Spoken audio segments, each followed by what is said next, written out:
Okay. Prospect Land, number 2. Sa Manolo, Liloan. Elementary tao man Ano siya? Ilang, ano ba kayo kung ilang square meters? 3,000. 3,000 square meters. Medyo ano pa siya. Ito yung right of way. Pataas. Ano ba? Yan lang nga ano. Tabing kalsada talaga. Two-way lang siya, no? Two-way nga ba? Wala nga lane.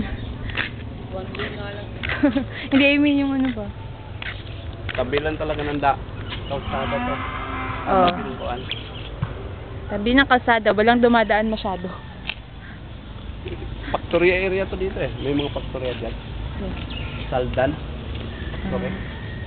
Ano siya? 3,000.